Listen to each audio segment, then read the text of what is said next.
নমস্কাৰ। আহক আজি আমি চাওঁ যে পাৱাৰ পইণ্টত যিবিলাক শ্বেপছ আছে শ্বেপছবিলাকৰ লগত কি কৰিব পাৰি। গতিকে প্ৰথমতে আমি এখন ব্লেংক শ্লাইড লৈ লওঁ। তাৰপিছত আমি কোনো এটা শ্বেপ ইনচাৰ্ট কৰিবলৈ ইনচাৰ্ট টেবলৈ যাম। ইয়াত যিটো ইলাষ্ট্ৰেশ্যন যিটো মানে কেটেগৰী আছে ইয়াতে আছে শ্বেপছ। গতিকে ইয়াত কিছুমান শ্বেপছৰ টাইপ দিয়া আছে। ইয়াত একেবাৰে তলৰখিনি হৈছে একশ্যন বাটন, তাৰ ওপৰত যিখিনি আছে সেইখিনি গোটেইখিনি শ্বেপছ। গতিকে যিকোনো এটা শ্বেপ আপুনি ল'ব পাৰে। ধৰি লৈছোঁ আমি এইটো শ্বেপকে লৈছোঁ। গতিকে শ্বেপটো ড্ৰ কৰিবলৈ কোনো ঠাইত ক্লিক কৰি তাক ড্ৰেগ কৰি মাউচ পইণ্টটো ক্লিকটো ৰিলিজ কৰি দিব, শ্বেপটো আহি যাব।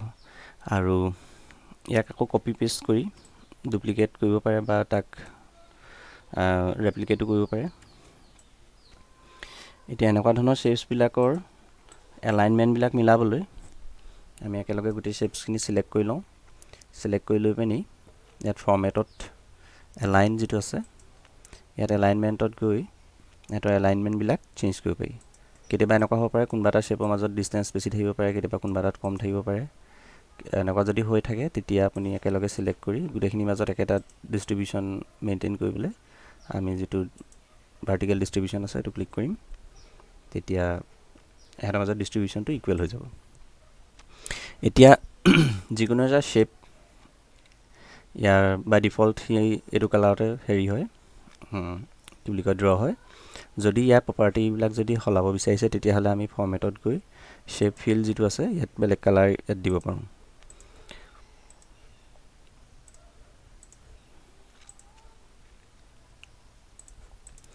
আৰু যদি আউটলাইনটো যিটো আছে আউটলাইনটো যদি সলাব বিচাৰে, যদি ডাঠ কৰিব বিচাৰে তেতিয়াহ'লে ইয়াত ৱেইটটো বঢ়াই দিম আমি।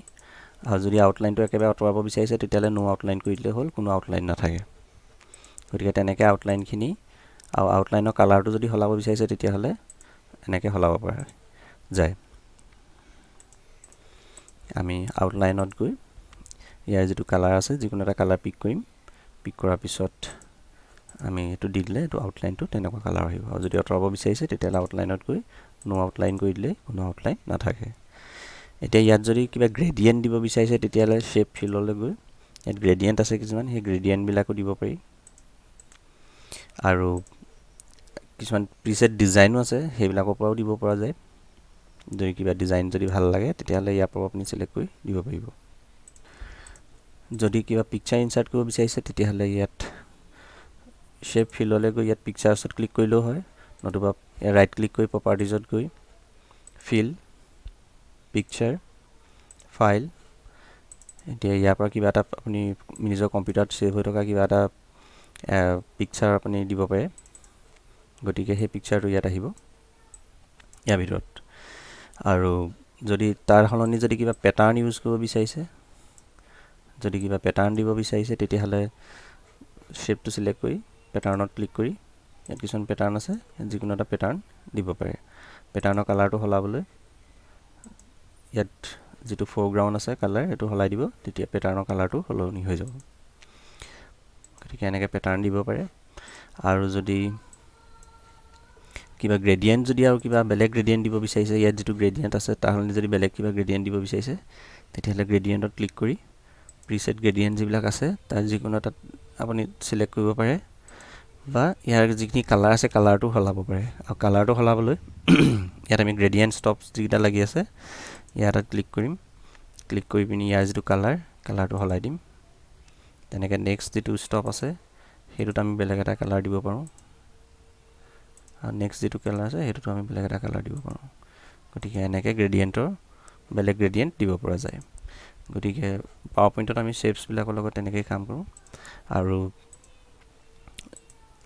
ইয়াত যিকোনো এটা শ্বেপ আমি তাক টেক্সট বক্সলৈও কনভাৰ্ট কৰি দিব পাৰি। ধৰি লওক এই শ্বেপটো মই ড্ৰ কৰিলোঁ, তো কৰি পিনি ইয়াৰ ভিতৰত যদি মই কিবা লিখিব বিচাৰিছোঁ তেতিয়াহ'লে ইয়াত ৰাইট ক্লিক কৰি ইয়াত এডিট টেক্সটলৈ যাম।